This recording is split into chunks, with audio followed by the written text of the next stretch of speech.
Oh, that bounce we seen yesterday in AMC stock was short-lived. AMC stock yesterday was up about 11%. Today, you're down 3.69%. Now, we'll take a look at what's going on with AMC stock. You are now above 30 on the RSI, so that is a little bit of good news. Maybe the momentum does shift towards a more positive AMC stock going forward. We'll have to wait and see. Yesterday, at the same time you went up 11%, you actually fell and hit a new multi-year low at $3.58 per share, and it looks like a lot of demand did come in around those prices. So we're going to get into everything that's going on in the markets today, and specifically with AMC stock. Hit the like button as well as subscribe to the channel if you want to. It costs you nothing. It's free 99, and let's get started. So first things first, today is really categorized by a lot of Fed speakers. We've heard from a couple so far. We're going to be hearing from more even after this video is posted, but nonetheless, you have heard from Fed Kugler and Fed Collins so far. Now, Fed Barkin will be coming on about right now, and Fed Bowman will be speaking at 2 p.m. today. You will also get a 10-year auction for the treasuries coming out here in about 20 minutes, about 19 minutes or so at 1 p.m. And if this yield comes in higher than where the 10-year treasury bonds are currently trading at, about 4.10%, that's going to be bad news. 10-year treasuries are actually up about 1.5 basis points today. You can see the Russell is no longer doing the best today. It's not the outperformer like it was yesterday. The Russell 2000 is down 0.37%. And the NASDAQ is up 0.5%, S&P is up about 0.5%, 0.6%, and the Dow Jones Industrial Average is up 0.3%. A lot of this has to do with regional banks continuing to collapse. NYCB shares fall as much as 13% after Moody's cuts the regional bank's credit rating to junk.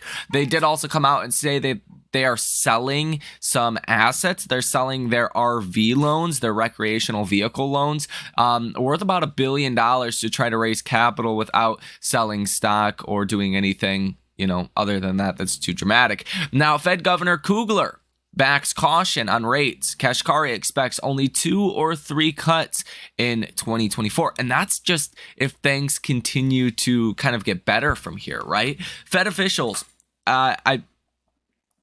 mark my words, right? Remember this. Fed officials are saying, yes, we plan on cutting rates, but they're only saying 2 or 3 times. If inflation does stall out here and the progress continues to stall, we're going to have 2 Fed meetings before March. If we do see a rise in PCE, the Fed has made it very clear it's PCE that the Fed wants to see at 2%. PCE should be about 2.6% by the time the Fed meets again in March. If it's closer to 3%, then you're going to get, not as great of language from the Fed than, what we could see. And, before you know it, you could be June or July, maybe getting your first rate cut. If not, potentially, you could only get 1 or 2 rate cuts this year. Markets are still pricing in at the time of recording this video, let's see, give that a bit of a refresher here. 1, 2, 3, 4, 5 rate cuts for the entirety of 2024. The odds of 4 rate cuts are climbing from 23.5% yesterday to 24.7% today. So odds are increasing that you'll only see 4 rate cuts, but the bond market's basically saying to the Fed, you're wrong. We're going to get double or triple what you are saying you're going to do. So who's really wrong here, the Fed or the markets? We've seen time and time and again over the past 2 years, the markets have been wrong every single time.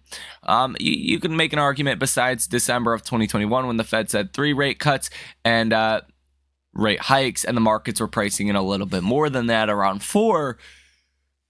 But still, ever since then, all throughout 2022, the Fed was like, yeah, we're going to have to go higher for longer. You would see people come out say, what was it? The guy that stepped down that's now like the professor or dean or whatever at Purdue, Fed, Bostic. No, it's, what is it? it'll come back to me later in this video. But he said we might have to raise rates to 6 or 7%, and the markets sold off about 2.5% that day. And we were always trying to catch up to the Fed, and now it looks like that is happening again. Markets might be getting too far over their skis, and when the Fed says 2 or 3 rate cuts, that's probably all we're going to get. So you will see a repricing at some point in 2024, probably mid-year, and that is what could cause some downside in stocks, I believe. But I don't think the markets are focusing on, 2 or 3 rate cuts necessarily. The markets are saying the next move is a cut from the Fed regardless. The next move is not going to be the Fed raising rates. And I think that's what markets are really reacting to. Eventually, markets will react to we're either not getting enough rate cuts or we're, getting them too fast. We're heading into a recession. One of those things will end up happening. Now, if you take a look at AMC here today, sentiment is better than yesterday, which is very surprising. Yesterday, the sentiment was 0, so extremely bearish, 0 out of 100. Today, the sentiment is still extremely bearish at 23 out of 100.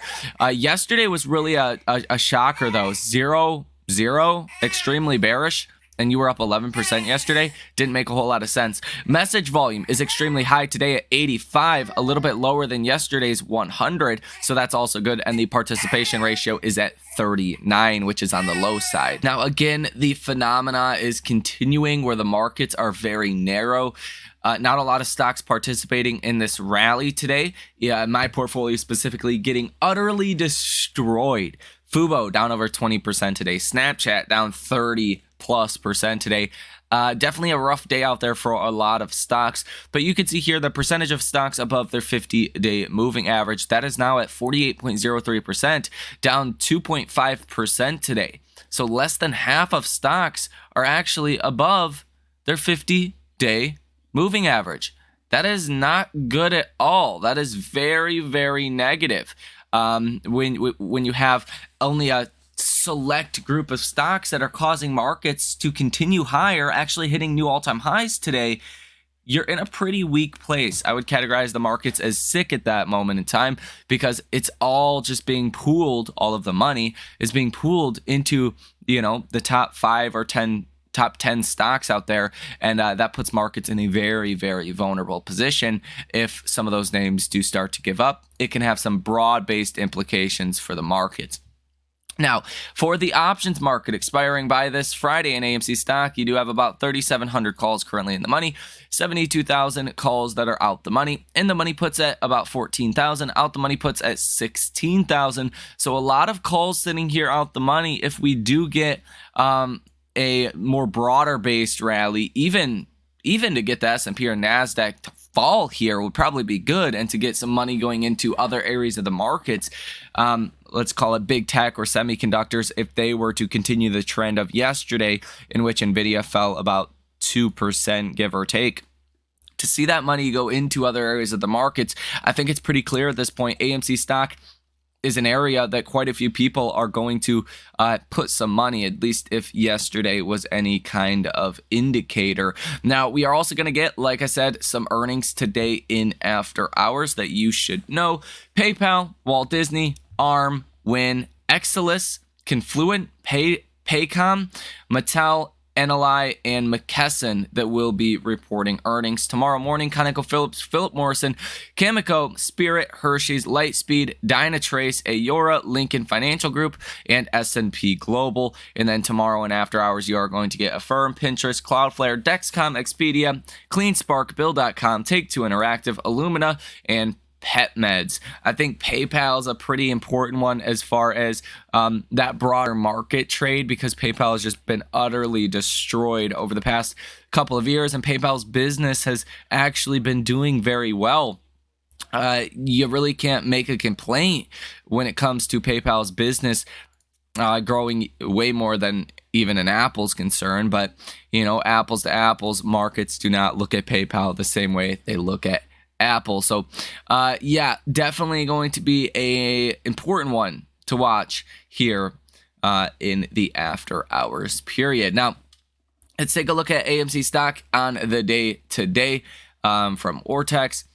First up, the option activity from hedge funds and institutions. You've seen one order totaling $17,000 with a positive order value of 100%. So that is better than not, but still not a lot of activity overall. This is a February 16th, $3.50 call.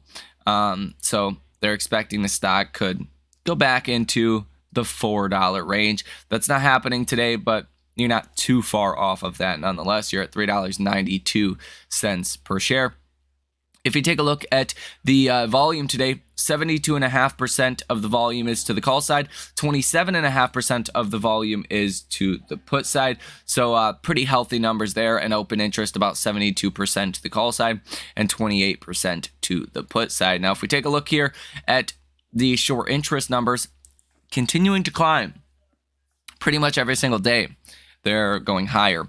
11.86% short interest of free float. Now AMC's short interest here on Ortex is categorized as high. Once you get above 15, it's categorized as really high, and then above 20, it's extreme. You've went from about 7%, give or take, short interest. 7.3% I think was the low for the short interest, now up to almost 12%. That's good news, because when people look at AMC, that's what they're looking at. I believe AMC stock is 200% plus sold short, but not everyone does. So when fresh new people are looking at potentially making a trade on AMC, if the stock does start to rally and potentially go through a short squeeze, they're going to look at this short interest number and they're going to say, hey, is the stock squeezable with the data that we currently have? And it's getting more squeezable by the day. So I would say that is overall good. Now, you do have $121 million worth of short positions currently in AMC, 1.6 days to cover, 29.72 million shares sold short, 2.99 million shares currently out on loan, 48.79% utilization, and a short score of 63.43 out of 100. Cost to borrow max currently sitting at about 3%. So on the lower side, but definitely is some activity going into shorting AMC stock. So that's pretty much it as far as AMC specifically. We can take a look and see if there's any big news on AMC.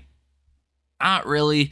Everyone's kind of looking ahead towards what does Adam Aron do next, and what are earnings going to look like for AMC stock. And it looks like earnings will be coming out on February 28th. So we do have quite a bit of time left until earnings do come out. And again, on a technical basis, AMC stock is now above 30 on the RSI. That's great news. We haven't been above 30 since at least January 3rd. So over a month, you were oversold on the RSI.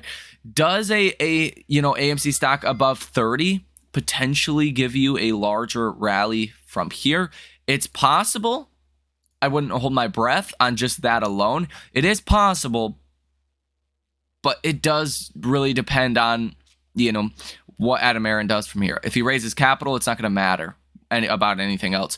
If he gives us a commitment not to dilute shareholders, AMC stock is going to do very, very well. The MACD also slightly going positive here, but we have a long way to go before I would say that's a positive thing on the stock.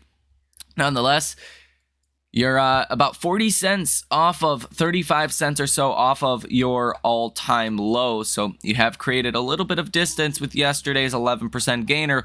We'll see if by the end of this week we can add to some of those gains and get the stock back into the mid fours. That would be where I would be targeting at this point. Let me know what you think about this information down below in the comment section. Hit the like button as well as subscribe to the channel. You guys have a great rest of your day, and I will see you in the next one.